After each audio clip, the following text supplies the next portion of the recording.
bueno, mate o café en realidad. Esta partecita que nos toca hoy ya se adentra mucho más en la célula eucariota y vamos a ver características que si bien no es que no estén presentes en la procariota, algunas sí están presentes en la procariota, pero lo vamos a trabajar también con un poquito más de profundidad cuando veamos reinomonias más adelante. Entonces por eso nos abocamos más que nada a las células, digamos, a las características de esa célula eucariota. Bien, ¿qué vamos a ver en esta primera partecita, que es la primera parte de límites celulares? ¿Sí? Te escucho bajito, no sé si soy yo o... A ver. Yo escucho bien, no sé si será el volumen. Yo creo que quizás hay algunos de los micrófonos que si están encendidos se acoplan, pero si todos apagan, ¿ahí me escuchan mejor? ¿Sí o no? Yo escucho igual. Voy a probar con ponerme auriculares, capaz que ahí... Dale, sí, quizás sí. Si los otros están escuchando bien, seguramente es por ahí el parlante de tu compu. Bueno, entonces dijimos que íbamos a ver los límites celulares, que son la membrana y la pared celular, ¿sí? La membrana es, a ver, condición para que exista una célula. Una bacteria, un hongo, nosotros o quien sea, tiene membrana plasmática. No existe célula sin membrana plasmática, ¿sí? Ojo, ¿qué otra característica tienen todas las células además de la membrana para que sean células? Material genético. Ajá. Bien, material genético, perfecto. O sea que si yo tengo material genético y membrana, estoy hablando de una célula. Sin embargo, la pared es una condición que existe en algunas células y en otras no. ¿Sí? Que eso lo vamos a ver también ahora. Bien, entonces, si nos ubicamos en este esquemita general, que lo habíamos visto ayer, estamos parados ahora acá, ¿sí? En los límites justamente de la célula, el primer componente de las células eucariotas que vamos a desarrollar. Esta gráfica, que es una gráfica que ha escogido el cuadernillo de la facultad para representarles la membrana, porque en realidad es una imagen que no está en Curtis.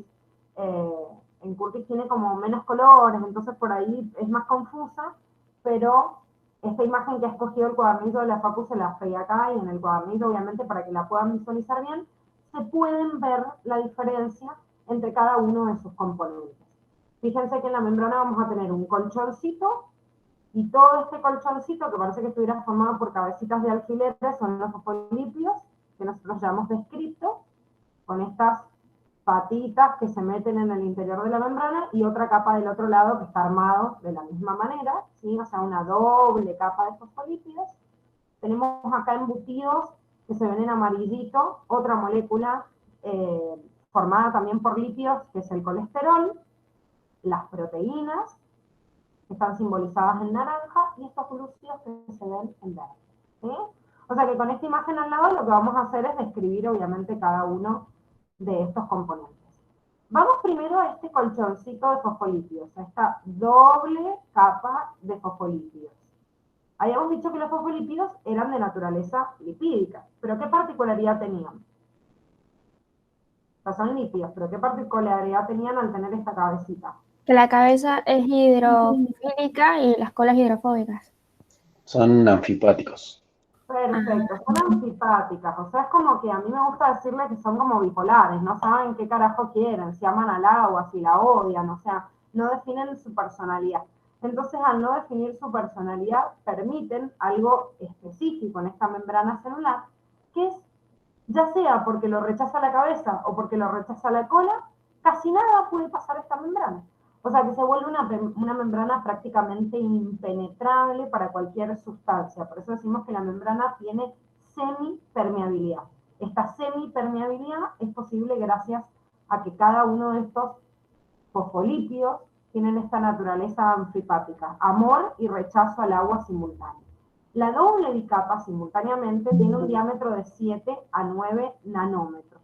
Como tiene un diámetro de 7 a 9 nanómetros, estamos hablando de completamente toda la capa. Si yo tendría, por ejemplo, que analizar cada una de ellas, sería obviamente la mitad, ¿sí? Porque esta es la dimensión de ambas capitas.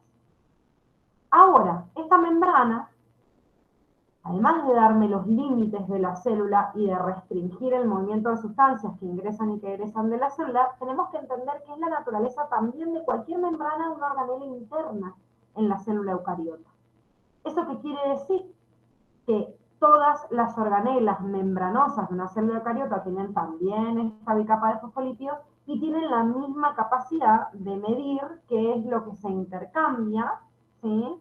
O sea, qué sustancias se intercambian justamente entre la célula y el exterior, y además de limitar qué es lo que se intercambia entre el interior, digamos, y el exterior, selecciona justamente gracias a la motilidad de estos fosfolípidos. A ver, ¿alguno de los chicos del año pasado se acuerda qué significaba el modelo de mosaico fluido? Como que a pesar de que parece que están quietas, en realidad las proteínas se podían mover lateralmente, creo. Bien, ¿solo lateralmente? Mm. No sé si lateralmente.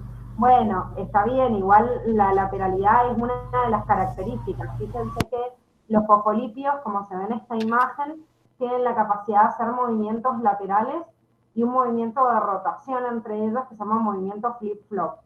Nunca Sí. queda la colita para afuera o para adentro. O sea, siempre queda la cabecita. O sea, que cuando yo hago flip-flop es como que dos rotan, hacen la vertical y dan vuelta, pero hacen una rotación de 360 grados para quedar en la misma dirección.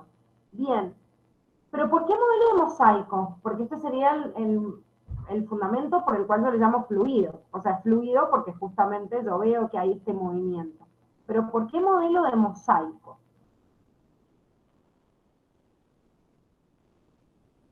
Porque es ordenado. ¿Cómo? Sí, es porque es ordenado. Perfecto. Es muy ordenadito, está como si yo viera un azulejo en el baño, vieron que están bien pegaditos uno al lado del otro, respetando la distancia entre ambos, todos del mismo tamaño, no dejando ningún huequito entre medio. Eso significa modelo de mosaico, que cuando yo veo una membrana por arriba o por abajo, veo todos los agujeritos completos y no veo ningún espacio vacío en el cual se puedan meter o salir sustancias. O sea, veo una estructura bien ordenadita, bien formada. Sin embargo, si yo la veo en un determinado momento y le saco una foto, veo este modelo de mosaico estático, pero lo que vieron en realidad Singer y Nicholson, que fue el motivo por el cual se propone este modelo de mosaico fluido, es que en realidad, miren como cuando graban en esas grabaciones que se están grabando el cielo y después se lo ponen en cámara rápida y se ven cómo se mueven las nubes rápidamente, pero quizás uno está mirando el cielo, está hace un rato mirando y está todo quieto. Bueno, con la membrana pasa lo mismo.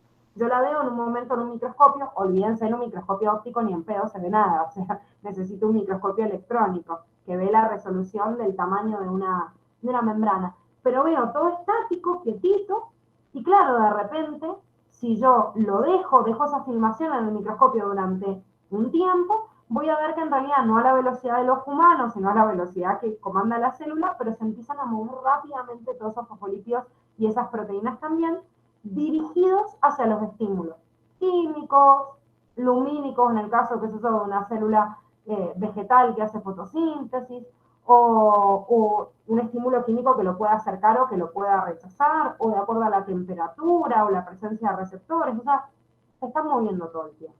Entonces, por eso modelo de mosaico fluido. Parece ordenado, estático, pero en realidad está en permanente movimiento de las proteínas embutidas y los fosfolípidos también. Eso significa el modelo de mosaico fluido propuesto prácticamente a fines del siglo XX. Bien, ahora, ¿de qué está compuesta esta membrana? Lo vimos recién en la imagen. Sin embargo, vamos a hacer una descripción un poquito más profunda de estos componentes justamente de la membrana. Por un lado dijimos que habían lípidos. Vimos las cabecitas de los fosfolípidos y vimos que en esa imagen estaba pintado en amarillo el colesterol. ¿Sí? Los fosfolípidos que sirven como barrera y el colesterol, que lo vamos a profundizar un poquito más ahora, que participa en la fluidez de la membrana. O sea, en qué capacidad tiene para moverse o no. Que no solo es el colesterol, sino que las colitas de estos fosfolípidos también tienen participación en esta fluidez de membrana. proteínas que hay algunas que atraviesan la membrana y otras que están solo o en el interior o en el exterior de la misma. Si volvemos a la imagen que teníamos acá, esta proteína es una proteína que atraviesa la membrana, o sea, proteína integral. No solo esta, sino una proteína así, que me está mostrando este túnel como, esta es la forma de la proteína hélice alfa, la estructura secundaria, que se ve así como un bloque. Bueno, tengo una proteína que la atraviesa, acá hay otra, acá se ve entre medio que la está atravesando, acá también, son todas proteínas integrales. Sin embargo, hay proteínas, como las que vemos acá, o acá, que no estoy viendo que está atravesando la membrana, que son proteínas periféricas o extrínsecas. Las proteínas periféricas o extrínsecas están por el lado exterior de la membrana o por el lado interior. Y son proteínas que generalmente se acoplan, como les muestra acá, a las proteínas integrales. Pero a veces nadan entre medio de la bicapa de fosfolípidos o se asocian a los lípidos y no se asocian únicamente a las proteínas. ¿Sí? O sea que las proteínas están especializadas en el pasaje de sustancias, pero lo más importante acá en la estructura, porque ahora vamos a describir la función de cada una, es que le voy a llamar proteína periférica o extrínseca indirecta cuando realmente esté relacionada con la proteína integral, y cuando directamente esté relacionada con la bicapa de fosfolípidos le voy a llamar proteína periférica extrínseca directa. Es la forma en la cual se une a la membrana, ¿sí? Pero la participación en realidad es en el pasaje de sustancias de la misma forma que hacen las proteínas integrales. Y por último, los glúcidos, que forman una capita que se llama glucocálix, que fíjense en el porcentaje, prácticamente no ocupan nada. Esto es peso. Yo veo una gran capa de fosfolípidos en estas imágenes, en esta imagen que estábamos viendo recién, pero si yo comparo todos estos fosfolípidos y los peso, son más livianitas que todas estas proteínas que son las que tienen pintadas en naranja. ¿Cuánto? Y más o menos un 60% de proteínas y solo un 40% de lípidos. Quiere decir que es menos del 1% las cadenitas de polisacáridos u oligosacáridos que hay en la parte exterior nada más de la membrana, que son las que se ven acá en verde. ¿Sí? Entonces, de acuerdo a la ubicación en la estructura, fosfolípidos formando ambas capas, colesterol incrustado en la membrana como estructuras lipídicas. Como estructuras proteicas, proteínas integrales o periféricas, y como estructura glucídica, los glúcidos que están por afuera únicamente de la membrana, que acá en este esquemita están pintados con verde. Bien, ahora metamos un poquito más en la función de cada uno de estos componentes que estábamos hablando. Dijimos que los lípidos formaban una barrera. O sea, el fosfolípido es como de esta naturaleza antipática, entonces dice, vos pasás, vos no pasás, prácticamente nada pasa. Salvo el agua que se cuela en todos lados, y por más de que yo diga, las colitas son hidrofóbicas, yo llamo al agua, encima el término me está diciendo, hoy el agua, digo, no pasa el agua. No, sí, el agua sí pasa. Pero bueno, lo vamos a entender en la unidad que viene, o sea, la semana que viene. De acuerdo al tamaño de la molécula, es tan chiquitita que se cuela y puede pasar entre medio de la barrera, pero no así las sustancias que son un poco más grandes. Sin embargo, dijimos que tanto el colesterol como los lípidos determinan la fluidez de membrana. La palabra fluidez es opuesta a rigidez. Ojo con esto porque a veces se lo preguntan de una manera y otras veces de otra. Curtis define el término fluidez y les dice que rigidez es lo contrario, pero a veces cuando en un múltiple opción, en vez de usarme la palabra fluido, me usan la palabra rígido, pero la determinación que me ponen es al revés, ya me confundo. Pensemos, si yo tengo una membrana como la que estábamos viendo recién, llena de colesterol, fíjense en dónde está ubicado el colesterol. La presencia de este colesterol que está acá entre medio de las colitas de fosfolípidos, ¿va a hacer a la membrana más fluida o más rígida? Más rígida. Más rígida. ¿Por qué? Porque estoy apelmazando, pegoteando las colitas de los fosfolípidos entre sí, porque ahí es en donde se ubica el colesterol. Entonces, a mayor cantidad de colesterol, mayor rigidez. A menor cantidad de colesterol, la rigidez obviamente siempre va a ser directamente proporcional. Más colesterol, más rigidez, menos colesterol, menos rigidez. Pero la fluidez, como es opuesta a la rigidez, es inversamente proporcional al colesterol. Mientras más colesterol tenga, menos fluida va a ser la membrana. Pero, siempre en biología hay una colección de excepciones de todo, si bien esto es así, y el colesterol es inversamente proporcional a la fluidez, también es real que la fluidez de membrana, además de depender de estos lípidos, depende de la temperatura. Obviamente esto también es fácil de imaginar. Sabemos que si yo meto un cubito de agua dentro del freezer, cuando se transforma en hielo, obviamente está más rígido mientras menos temperatura tenga. O sea que la fluidez va a ser directamente proporcional a la temperatura. Más temperatura, más fluido, menos temperatura, menos fluido. Pero, si bien esto es real porque el choque de las moléculas entre sí es la energía que emanan, y mientras más calor haya, van a rebotar más, el colesterol tiene un efecto muy importante, ya que es una grasa y tiene un punto de fusión más bajo que el agua, que es el componente inicial del citoplasma de una célula. Lo importante es que el colesterol, al bajar el punto de fusión, es verdad que la rigidez de la membrana va a ir yendo opuesta a la temperatura, pero cuando la temperatura sea muy baja, ¿qué significa tener una temperatura muy baja y por debajo del punto de fusión? Llega un momento en donde la presencia del colesterol evita el congelamiento. Entonces, en ese punto donde tengo temperaturas bajo cero, al fin y al cabo, el colesterol, en vez de hacer a la membrana más rígida en esa situación, en temperaturas muy bajas, la termina haciendo más fluida. Más fluida que si no hubiera colesterol. Entonces, ¿qué tengo que tener en cuenta acá para entenderlo? Siempre el colesterol va inversamente proporcional a la fluidez. Pero, si yo tengo una temperatura, supongamos, 10 grados bajo cero, la membrana a 10 grados bajo cero, o sea, temperatura constante, 10 grados bajo cero, la membrana, por tener 10 grados bajo cero, que estaría bien rígida, mientras más colesterol tenga, va a estar más fluida que la otra que no tenga.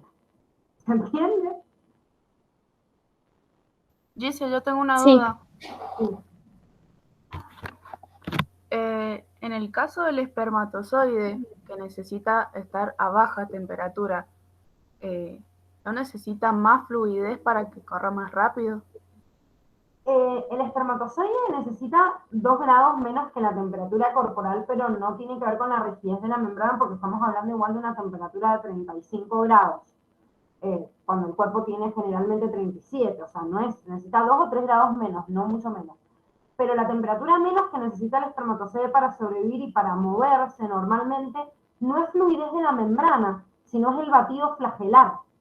Y el batido flagelar es una quinesis a través de, digamos, la organización basal de ese flagelo, que es el cuerpo basal, que le brinda obviamente desde las mitocondrias el quemar el ATP para darle la energía necesaria. Pero no es que se mueve en cuanto a la fluidez de membrana, sino el movimiento al que hace referencia es el batido del flagelo. ¿Se entiende? Sí, sí entendí, gracias. No, de nada. O sea, básicamente la temperatura ahí es verdad que va a tener influencia en otros mecanismos, incluso en el accionar de enzimas, pero la fluidez de la membrana con esos 3 grados de diferencia prácticamente no es significativo. Sí es significativo cuando estamos hablando de temperaturas muy bajas. A ver, piensen que hay insectos, por ejemplo, que viven bajo temperaturas, a ver, estoy hablando de temperaturas bajo cero, ¿sí? O sea, hay insectos que están a 10 grados bajo cero y permanecen durante todo el invierno con el 90 o 95% de su cuerpo congelado. Entonces, la membrana primero se plaga de colesterol, o a veces tienen otros mecanismos para también privar al citoplasma del congelamiento, y meten alcoholes, como el sorbitol, el manitol. Entonces tiene una resistencia altísima al alcohol, porque como saben, el alcohol no tiene el mismo punto de fusión que el agua. O sea, cuesta mucho más que se congele. ¿Entiendes? Sí, ¿Sí? ¿Alguna duda más o se ha entendido esto de fluidez? Que es por ahí lo más complicado de membrana.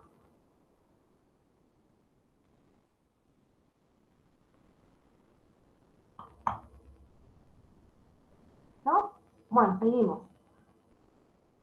Además de estos componentes, que justamente la cantidad de colesterol y temperatura tienen este punto de relación, pero si no son dos factores distintos, El tercer punto que influye sobre la fluidez de membrana son los ácidos grasos, las colitas de los ácidos grasos. Habíamos dicho también en la primera unidad que estos fosfolípidos tenían ácidos grasos saturados y ácidos grasos insaturados. Tenía que ver con tener enlaces simples o tener justamente enlaces dobles. Los enlaces simples, como vemos acá, sería como armar una filita de soldados en el ejército, que están todos así, quietitos, tiesos, todos de la misma forma, perfectos, no dejan filtraciones entre medio. Entonces, obviamente, mientras más formaditos estén, menos fluidez va a haber porque la membrana se va a volver más rígida.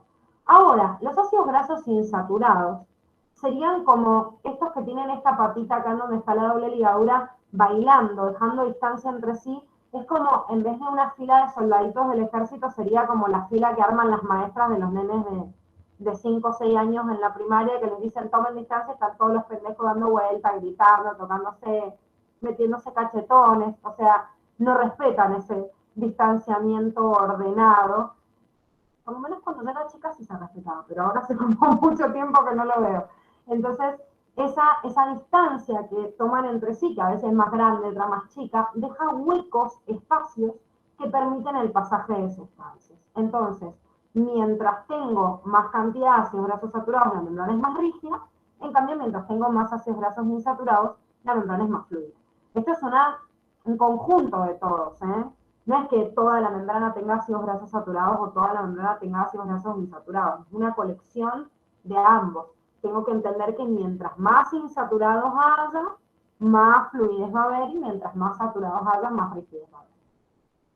Bien, con respecto a los otros dos componentes que nos quedan, las proteínas dijimos que servían como transportadores, pero siempre y cuando sea una proteína que atraviese toda la membrana. O sea, una proteína integral, quiere decir que los canales de estas membranas van a ser proteínas de tipo integral. En cambio, las periféricas o extrínsecas funcionan como receptores y a veces como enzimas, que muchas las vamos a ver en la unidad 4, en la unidad 5, en la unidad 6, como muchas de estas proteínas periféricas funcionan como enzimas, sobre todo el metabolismo, que vemos bien agrandada la membrana del cloroplasto y de la mitocondria, que se visualizan bien y le ponemos nombre a muchas de estas proteínas periféricas que funcionan como enzimas.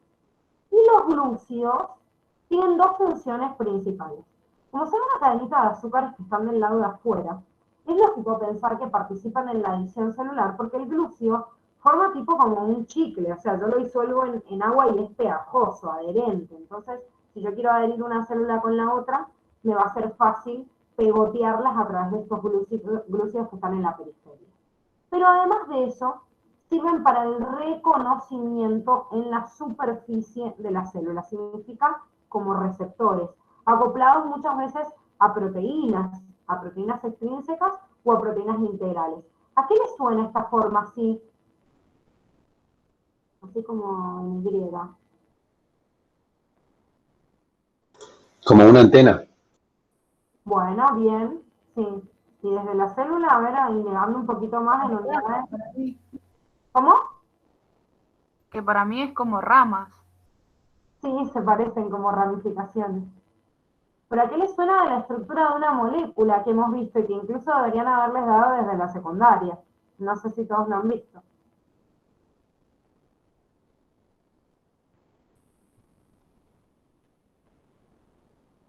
¿Nadie se le ocurre?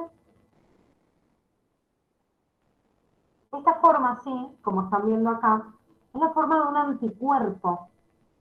Los anticuerpos, que en realidad si les dan una estructura, están en los libros de secundaria y deberían haberlo visto en la secundaria, tienen forma de Y.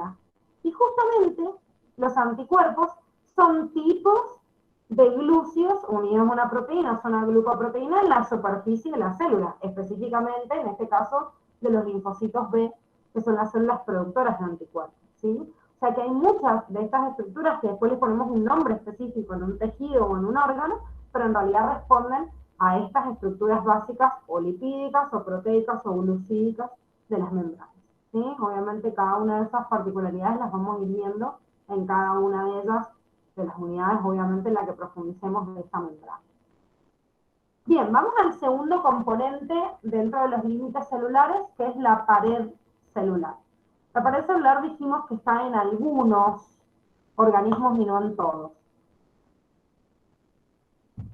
Esta pared celular, si bien la encontramos en las bacterias, en la mayoría de ellas, todas podríamos decir, a excepción de, exceptos que vamos a ver en Monera, en muchos tipos de protistas, no en todos, ya que los protistas son muy diversos. Yo siempre les digo que es así como el protista es un rejunte de la naturaleza de un grupo que no sabían dónde miércoles ponerlo y lo metieron ahí, ¿sí? O sea, como que hay protistas que se parecen a bacterias pero no son, que se parecen a hongos pero no son, que se parecen a plantas pero no son, y que se parecen a animales pero no son y por eso están ahí. Pero todos estos protistas en realidad tienen diversidad en la estructura externa, ¿sí? En cambio, los hongos y las plantas sí tienen siempre pared celular. Las células animales, en cambio, no tienen pared. Por eso dijimos cuando arrancamos, todas las células tienen membrana, como tienen material genético. No todas tienen pared. ¿Se acuerdan de qué era la pared de los hongos, que lo vimos en la unidad pasada?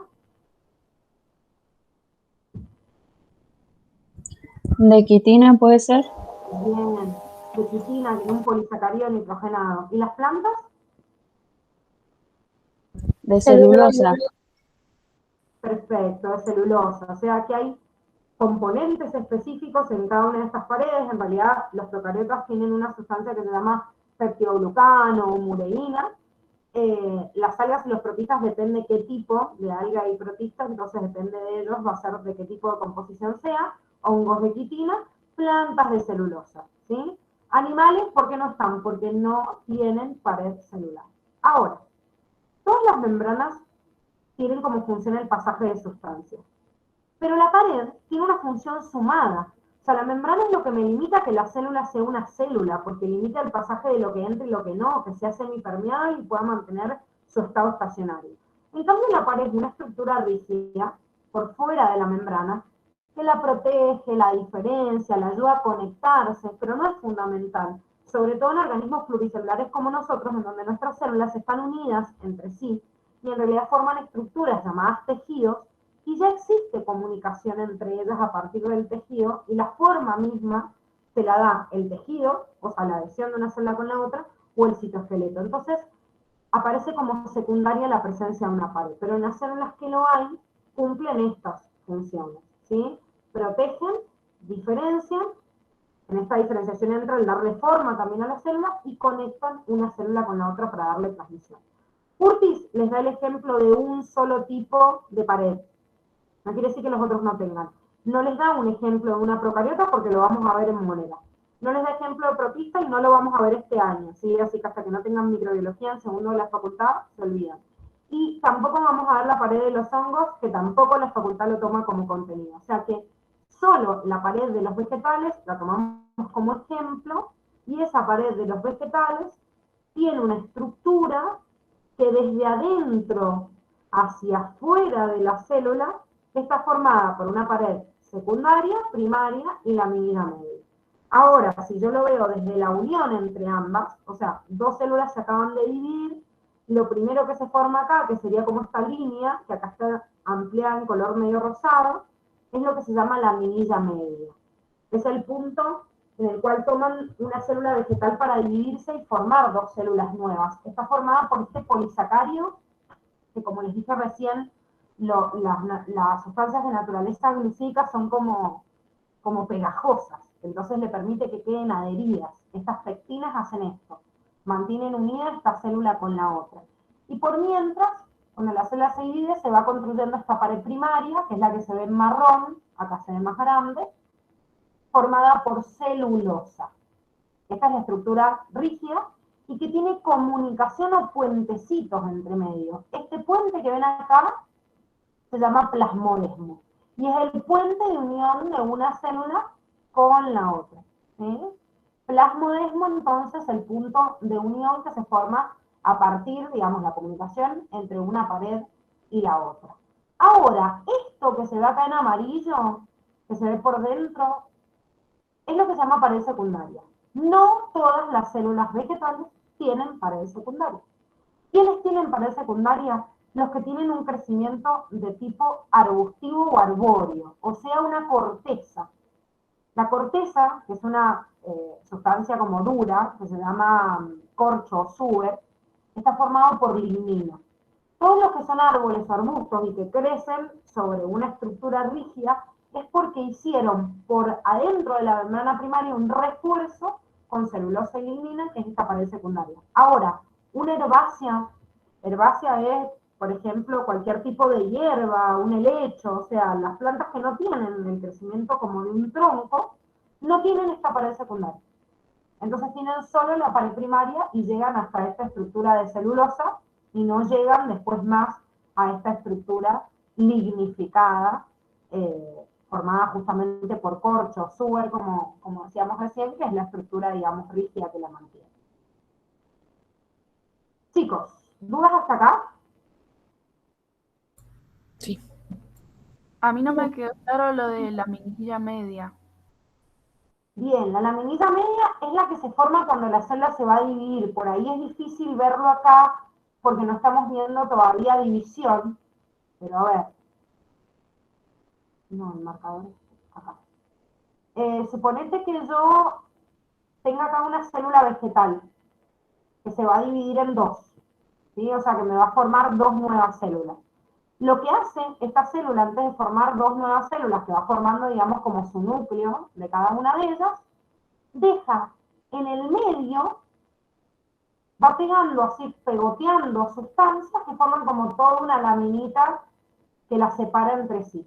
Esta laminita que la separa entre sí son pectinas que se van pegando entre una célula, o sea, en la parte media de la formación de esas nuevas células.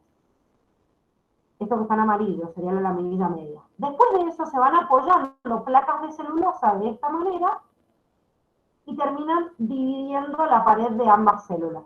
Entonces, la laminilla, que es lo que está como amarillo, es lo primero que se formó cuando la célula se iba a dividir para permitir que permanezcan pegados y después ahí se peguen las placas de celulosa. Pero después se sigue manteniendo. Entonces, como que después de cada una de estas células, cuando se dividió en dos células, le queda adherida esa plaquita entre medio, que es como el límite. O sea, acá sería esta lineecita que vemos acá. Es la unión entre una célula y la otra, para mantenerlas pegadas mientras que se dividen. Y después se queda ahí apoyando, garantizando que una célula no se despegue de la otra. ¿Se entiende, Abby? Sí, gracias. De nada. Bueno, esto igual lo vamos a volver, como les digo, a repasar cuando veamos división celular en la unidad 6, que en realidad vuelve a retomar justamente este mismo punto. Les dejé de compartir porque voy a compartirles el siguiente Power y vamos a empezar con la siguiente estructura, que sería, después de los límites celulares, una particularidad muy importante que tiene únicamente la célula eucariota. ¿De cuál era? Que por eso se la llamaba eucariota. El núcleo. El núcleo. Perfecto. Entonces, lo que vamos a hacer ahora es empezar con este núcleo. Esta estructura más voluminosa que hay en el interior de la célula eucariota, que la define justamente como célula eucariota, y que ya habíamos visto que tiene su origen a través de un paralelo de la teoría endosimbiótica, porque me explicaron el origen de un montón de organelas, pero el núcleo hubiese sido como una invaginación de la membrana plasmática. ¿Sí? Entonces vamos a rastrear un poquito la historia, las funciones de este núcleo y después las estructuras propias de dentro del núcleo, lo que lo envuelve, forma la envoltura nuclear, el ADN que está por dentro, cómo se clasifica, bueno, todas las particularidades del núcleo. Sepan igual, chicos, que vamos a también profundizar esto en la unidad 5, porque la unidad 5 es ácidos nucleicos, entonces tenemos que darle el contexto y dar de vuelta el lugar en donde se almacenan, que sería el núcleo. Si nos paramos en la estructura general de la organización de la célula, como recién vimos los límites, ahora estamos parados acá en el análisis del núcleo. Bien, empecemos un poquito en este núcleo con la parte descriptiva general. Dijimos recién que es la estructura más voluminosa de la célula eucariota, ¿sí? Generalmente. ¿Y por qué generalmente? Porque tenemos células vegetales que tienen una gran vacuola, es una huevada que ocupa el 60% de la membrana, del citoplasma, perdón, o sea que en este caso no sería lo más grande. Generalmente es lo más grande que hay dentro del volumen de la célula, pero a veces hay componentes como una gran vacuola que es más grande que el núcleo. ¿Cuánto mide aproximadamente? Y en una célula promedio de 10 a 30 micrómetros, el núcleo mide más o menos 5 micrómetros y sería como un máximo del 10% del volumen celular, siempre y cuando responda a estas características generales. ¿Tenemos células con núcleo más grande? Sí, con núcleo más chico también. Y además, y es muy importante, me dice en la mayoría de las células hay uno. Acá hay excepciones, como siempre en biología. Hay células que no tienen núcleo, como por ejemplo los eritrocitos o glóbulos rojos, que no tienen núcleo porque lo perdieron en su diferenciación. Y hay otras células que tienen muchos núcleos, o sea que son polinucleadas. Por ejemplo, las células del músculo esquelético nuestras, en todos los músculos en los cuales permiten el movimiento del esqueleto, son células que tienen muchos núcleos. No tienen ni uno, ni dos, sino que tienen un montón. Hay células, por ejemplo, como las células musculares cardíacas, que generalmente tienen un núcleo, pero a veces pueden tener dos. O a veces, como dijimos, los eritrocitos, en el caso del eritrocito, no tener ninguno. Las plaquetas también, que son fragmentos celulares en la sangre, no tienen núcleo. Entonces, en la mayoría hay uno. ¿Hay excepciones? Sí, un montón, y las más importantes obviamente las vamos a ir viendo. Ahora, los avances de la microscopía, recién en el siglo XIX, permitieron visualizar, a través justamente del microscopio, la característica puntual que tenía este componente adentro de la célula, que era el núcleo. Yo en un microscopio óptico no puedo visualizar un núcleo, porque el tamaño que tiene, como dijimos recién, puede tener un tamaño, digamos, de 5 micras, pero el tamaño que tiene hace que muchas veces en el tamaño de la célula general y con el volumen que ocupa, no sea fácil de ver el núcleo. Entonces, observar un núcleo no era algo como tan fácil, y recién, fíjense, el periodo en el cual trabajó este embriólogo, que en realidad tiene el mismo periodo de avance de Walter Fleming, que es uno de los padres, digamos, de la visualización de los cromosomas, porque es el que ve la danza de los cromosomas, que es el dibujito que tienen en Curtis, y lo que se visualiza en cualquier microscopio óptico, sí, pero cuando la célula se está dividiendo.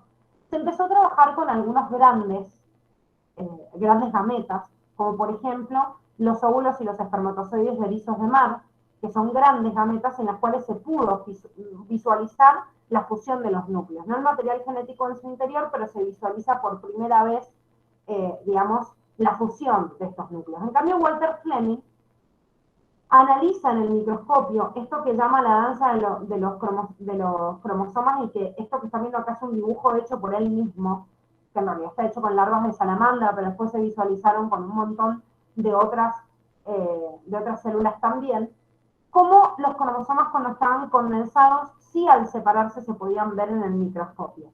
No sé si alguno ha tenido laboratorio en la escuela, ha manipulado un microscopio. Sí. ¿Sí? Les deben haber hecho ver mitosis. Generalmente no los hacen ver en las células del ápice de la cebolla, porque el ápice de la cebolla tiene una tasa de reproducción altísima. Entonces yo corto un pedacito de cebolla, la mando al microscopio, y hay como muchas células dividiéndose en simultáneo, ¿sí? Pero esto se puede visualizar en un microscopio óptico. Digo, los cromosomas nunca se pudieran ver a un microscopio óptico si no estarían condensados. Lo que dibuja Walter Fleming es esto, ¿sí? En estos cromosomas. No es Alexander Fleming el que descubre la penicilina, ¿sí? Es otro Fleming, para que no se los confundan después. Dibuja y hace un primer boceto de esa danza de los cromosomas. Desde ahí estamos hablando prácticamente el siglo XX, ¿sí? Se descubre en realidad que los núcleos se fusionan, que son tan importantes en, digamos, en la formación de un nuevo individuo, y además se visualizan los primeros esbozos de lo que llamaríamos la mitosis. Con el tiempo se empiezan a hacer experimentos en los cuales se analiza la importancia del núcleo. Por ejemplo, uno de los experimentos que les describe Curtis, y por eso lo tienen que saber, es la extracción con una microaguja de cualquier organismo unicelular. Acá les han puesto como ejemplo una ameba, que la ameba es un tipo de protista. Le sacan el núcleo y al extraerle el núcleo y dejarlo como una célula anucleada, el individuo deja de dividirse y a los pocos días se muere. Deja de dividirse porque no tiene núcleo. Pero, ¿por qué no se muere instantáneamente y se muere a los pocos días? Porque en realidad el núcleo cumple un montón de funciones también en el interior de la célula y genera reservas de proteínas que se sintetizan a partir de sus genes, pero cuando se agotan esas reservas, chau, ya no tengo con qué sobrevivir y por eso se muere a los pocos días. Si dentro de las 24 horas a esta ameba le volvían a inyectar otro núcleo, aunque fuera de otra ameba, le vuelven a reimplantar el núcleo, la ameba sobrevive y se divide normalmente. Eso quiere decir que la presencia de este núcleo me condiciona la división celular y el funcionamiento de la célula. Por eso deducimos, y esto no solo tiene que ver con la parte, digamos, de la extracción en una ameba, sino con otros experimentos que ya se hicieron en el siglo XX. Por ejemplo, Hammerling lo que hace es trabajar con un grupo de alga marina, que es acetabularia. Este experimento también lo tienen en Curtis, en donde dice, bueno, voy a agarrar una especie de alga, la acetabularia mediterránea. En el pie de esta acetabularia es donde está el núcleo de la célula. Entonces digo, bueno, como acá está el núcleo, yo le voy a cortar la cabeza y voy a ver qué pasa. Y el núcleo volvía a generar la cabeza. Se vuelve a cortar y vuelve a generar la cabeza. Con otra especie de acetabularia, en este caso acetabularia crenulata, pasaba lo mismo. Le corto la parte de la cabeza, se vuelve a generar desde el pie porque acá está el núcleo. Bien, entonces, ¿qué hace Hammerling? Decir, bueno, ¿qué pasa si yo implanto el pie de una acetabularia con parte del cuerpo de otra? Y lo que ve es que en un primer momento se desarrolla parte de la cabeza de una de ellas y parte de la otra. Pero si yo vuelvo a cortarlo en el tiempo, voy a descubrir que en realidad solo vuelvo a sacar la cabeza que yo tengo en base a donde está el núcleo, que es el que está implantado. ¿Qué leemos de este experimento? Bueno, obviamente que la característica principal que se sintetiza en la cabeza, quiere decir en toda la estructura corporal de cualquier ser vivo, viene del núcleo de su célula. O sea, Dice, sí. tipo, si tiene toda la cabeza, porque ahí está como cortadita, entonces se regenera la otra parte que sería el núcleo que implantaste. Pero si la tiene toda, ¿va a cambiar alguna característica o no? No, pero vos decís por este pedacito así. Sí. No, es que es la forma que tiene como en pétalo esta crenulata, no es que les falte un pedazo. Ah. Es como la forma así de un abanico, que tiene Sí. como una amplitud. No, esto que te han querido representar acá es decir, hay una partecita que nació de las características de Mediterránea y que después desaparece con el tiempo.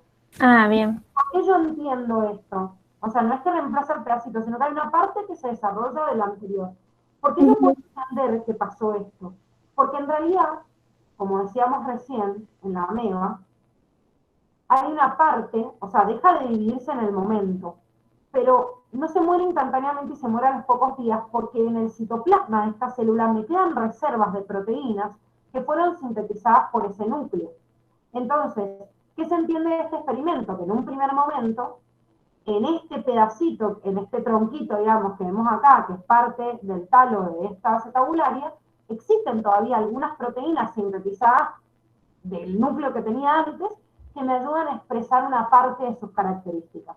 Pero que a medida que pasa el tiempo y ya no tengo el núcleo que me sintetice esas características que codifican esto, bueno, lo pierdo y listo. Entonces lo pierdo y lo dejo de sintetizar.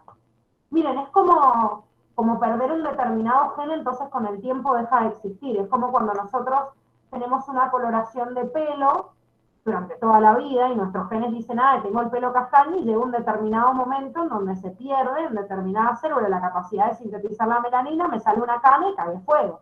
O sea, córtense la cana, arránquensela, hagan lo que quieran, pero de ese bulbo piloso va a salir una célula, o sea, un pelo canoso, y ahí hasta eternamente, porque ya no tiene la información para secretar esa proteína.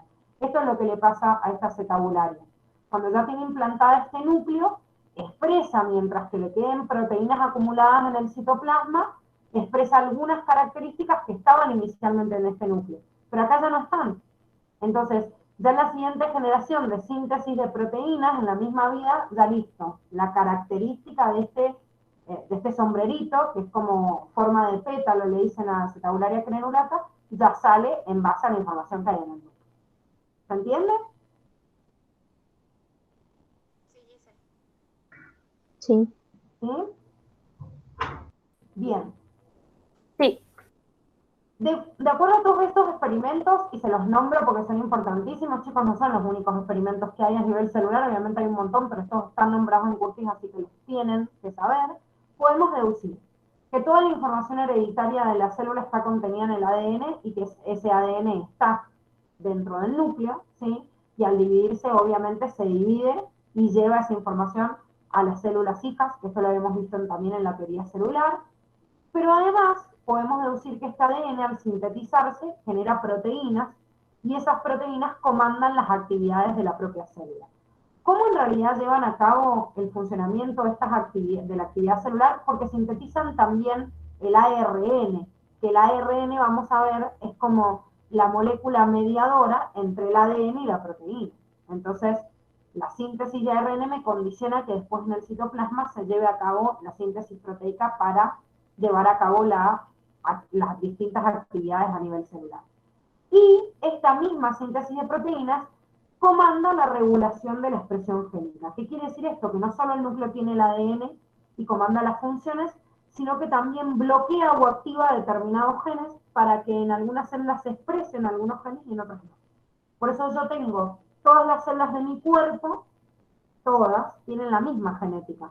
Sin embargo, una célula de la cual me crece el pelo, de la cual sale la piel, no tienen los mismos genes expresados, porque si no, me saldrían pelos en células, no sé, del estómago, y en las células del estómago no hay pelos, y la información para secretar pelos está en cualquiera de esas células. Entonces, el bloqueo de algunos genes depende de ello la expresión génica y también es comandada en el interior del núcleo celular. Ahora, necesito algo que cubra a este material genético que yo tengo en el interior de este núcleo, y esto que cubre a ese material genético es una envoltura nuclear. La envoltura nuclear es una doble capa lipídica, pero cada una de estas es una bicapa como las membranas que vimos. ¿Qué quiere decir esto? Si yo se los represento como lineecitas, hagan de cuenta que cada una de estas líneas negras es una capita de fosfolípidos, como la que vimos en la membrana plasmática. Tengo una capa y otra, una bicapa. ¿Sí? Bicapa de fosfolípidos que me forma la membrana nuclear externa, de 7 a 9 nanómetros de longitud, porque es lo que medía la membrana. Otra membrana interna, dispuesta igual y con la misma dimensión, pero entre medio tengo un espacio que se llama espacio perinuclear y que mide de 20 a 40 nanómetros. Esto es lo que están viendo acá, ¿sí? Esta acá sería la membrana nuclear o envoltura nuclear externa, acá la interna, y este espacio que se ve acá, el espacio perinuclear. Eso quiere decir que tengo una doble capa que me separa el citoplasma, que acá estaría en este espacio, y el nucleoplasma o jugo nuclear, que es el interior del núcleo. Bien, ahora estoy viendo acá unos pequeños huequitos que son puentes entre el citoplasma y el nucleoplasma. ¿Por qué voy a tener puentes entre medio? Porque si yo no tengo estos puentes, que son poros nucleares, no habría forma de comunicar lo que está dentro del núcleo con lo que está afuera. Este núcleo tiene que ser lo suficientemente capaz de poder transportar algo que sintetiza en el interior del núcleo y poder mandarlo afuera, pero no sacar lo que no quiere sacar. ¿Qué es lo que guarda el núcleo que no quiere que se escape al citoplasma?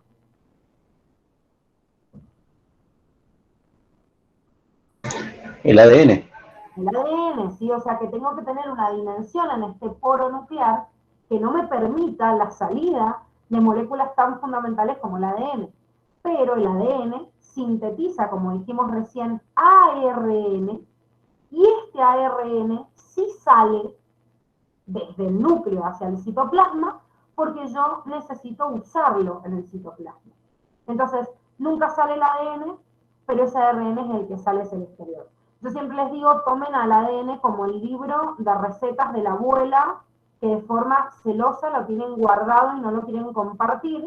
Sin embargo, el ARN sería como el cocinero, el que va y viene y puede llevar a cabo esa receta y producir la comida en base a esa receta. Esa comida serían las proteínas. Bien, ese, digamos, cocinero que sale del núcleo y empieza a hacer esa receta en cualquier parte del citoplasma, si se va, o sea, si desaparece, no me importa, sintetizo otro nuevo. Lo importante es que nunca se me pierda el libro de recetas de la abuela que tengo guardado dentro del núcleo en un cofre, guardado con recelo para que no se estropee. Si se estropea, ya la célula, si muta o daña su ADN, ya la célula no puede cumplir obviamente con sus funciones. Entonces, este poro me tiene que garantizar la salida de ARN, pero no la salida de ADN. Sin embargo, el poro también me permite la entrada de sustancias, porque, por ejemplo, cuando la célula se va a dividir, replica su ADN, y para replicar el ADN yo necesito enzimas, y esas enzimas son proteínas, y las proteínas se sintetizan en el citoplasma de la célula y no en el núcleo. Entonces tengo que traerlas desde el citoplasma al interior de la célula. Conclusión, este poro hace que entren y salgan sustancias todo el tiempo, mediadas obviamente por la célula hacia adentro del núcleo o hacia el citoplasma. ¿Cómo se forma cada uno? Sí. ¿Qué hacían los filamentos citoplasmáticos? Esos que tiene ahí. ¿Cómo? Viste que en el poro hay unos filamentos. ¿Para qué eran? ¿Esto me decís? Sí. No, estos sirven en realidad como compuertas muchas veces para que el poro esté activo o inactivo. Pero si no, Bien. a modo representativo, la estructura de estos anillos no lo tienen que saber, ¿eh? Bueno. Imagen de Curtis, o sea, con que sepan la estructura que vamos a ver ahora es suficiente, pero sirven en realidad para abrirlos y cerrarlos, porque estos poros tienen un estado activo, cerrado y abierto para permitir el ingreso de sustancias. Lo que sí ustedes tienen que saber de la estructura del poro es que tiene una forma octogonal. Si ustedes cuentan acá parece que hubiera 8, pero no son 8 proteínas, son más de 100 proteínas, pero dispuestas en forma octogonal. Esto es lo que dice Curtis. Así que con que sepan eso del complejo del poro, no hace falta ni que sepan esto de los filamentos ni nada, solo que hay un complejo, o sea, un anillo formado por más de 100 proteínas dispuestos en forma octogonal. Y que este poro puede abrirse o cerrarse y cambiar el diámetro dependiendo si está activo o inactivo. Este activo o inactivo influye también en su función del pasaje de sustancias desde el citoplasma hacia el núcleo o al revés, ya que hay algunas que no usan gasto energético porque pasan moléculas chiquititas y pasan sin gasto de energía. Pero a través del poro también existen transportes activos para pasar sustancias grandes, y en esto generalmente se sufre cambios conformacionales en el poro. Significa que cambien de tamaño, que se ensanchen o que se hagan más chiquititos para permitir el pasaje. Este agujero que forma el poro, chicos, no es lo mismo que el pasaje que forma, por ejemplo, una proteína integral en la membrana. La membrana, vieron que vimos que tenía una proteína integral que permitía el pasaje de sustancias, pero una proteína integral es una proteína, que me forma un canal o un tubito que me permite pasar una sustancia en tamaño mucho más chiquitita, lo que me va a dejar pasar este complejo que está formado por más de 100 proteínas. ¿Por qué sucede esto? Porque justamente la comunicación entre el citoplasma y el núcleo es de una forma mucho más íntima que la célula con el exterior. Piensen que el equilibrio iónico que hay entre la célula, el citoplasma y el nucleoplasma es el mismo. Esto no es lo que pasa con la célula y el exterior. Por ejemplo, la célula tiene un montón, ya vamos a ver muchos equilibrios iónicos, pero tiene muchísima cantidad de sodio en el exterior de la célula y adentro poco, porque hay canales que le dicen al sodio, no entro. En cambio, la concentración, por ejemplo, de sodio que hay en el citoplasma es igual en el núcleo. Tienen un equilibrio iónico muy parecido porque los agujeros que lo comunican son mucho más grandes, pero no me dejan pasar algunas sustancias. O sea, no se me mete una organela desde el citoplasma para el núcleo, ni tampoco desde el núcleo se me sale el ADN para afuera. Ahora, hay una organela muy importante que se sintetiza dentro del núcleo y que en realidad tiene que ver con un componente interno que parte desde el ADN, pero se sintetiza en una parte del núcleo que es el nucleolo y que sí tiene que exportarse. ¿sí? Que ahora la vemos cuando veamos nucleolo, pero digo, si hay una sola organela que tendría esta capacidad de pasar igual fragmentada. Dijimos que el núcleo era una gran cápsula del ADN o material genético, pero este material genético tiene dos estados. A veces se encuentra como cromatina, a veces se encuentra condensado como cromosoma. En ciclo celular vamos a ver que existen dos fases en la célula, en la cual la célula se va a dividir o está en mitosis o en meiosis, y toda la otra etapa de la célula en la cual no se va a dividir se llama interfase celular. Sepan que en la interfase celular el ADN está descompactado, desmarañado, como se ve acá, así todo enredado, parece un novillo de lana todo enredado, son una maraña de hilos, en donde están como las proteínas y el ADN todo disuelto, que se le llama cromatina. En cambio, cuando la célula se va a dividir, se compacta, es como lo vemos acá, todo bien ordenadito, forma un bastoncito, y se replica. O sea que no solo tengo el ADN, sino el ADN duplicado. Cromatina es cada una de las moléculas de ADN, están todas desmarañadas dentro de la célula, y cromosoma, cada una de esas moléculas de ADN que se compactó con un bastoncito y se duplicó formando esta estructura en X que vemos aquí. También obviamente vamos a ver mucho esta estructura del cromosoma, cómo está formado el ADN en la unidad 5, ¿sí? Pero sepamos obviamente que está dentro del núcleo. Y como les decía recién, dentro de este núcleo hay un componente bien interno que se llama nucleolo, que sería como el núcleo del núcleo, pero no cumple la misma función que el núcleo para la célula, sino que se ve de una forma menos densa. Pueden existir dos, de hecho se calcula que casi todas las células tienen dos nucleolos, pero en realidad al microscopio generalmente se visualiza uno solo. ¿Y qué hace este nucleolo? Sintetiza el ARN. ¿Pero qué ARN? El ARN ribosómico, que es el que me forma un tipo de organela que está en el citoplasma de la célula, que se llama ribosoma. ¿Qué hace entonces el nucleolo? Ensambla este ARN, que es un tipo de ácidos nucleicos, con un tipo de proteína específica que se llama ribonucleoproteína, y me forma una organela que se llama ribosoma.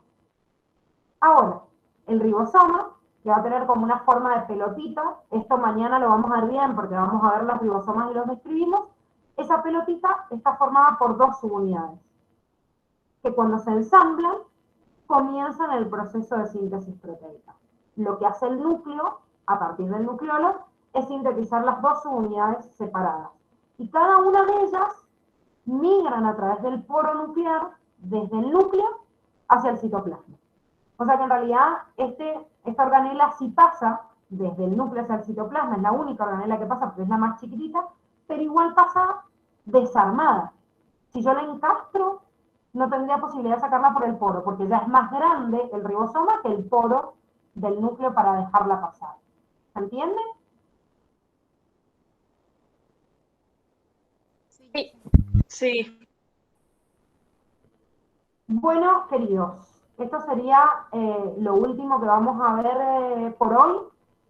Mañana nos quedan todas las organelas y quizás lleguemos a ver citoesqueleto, y si nos queda un poquito lo vemos el mismo jueves mientras hacemos el TP. Pero ya con esto ya tienen como bastante para avanzar, pero yo les diría que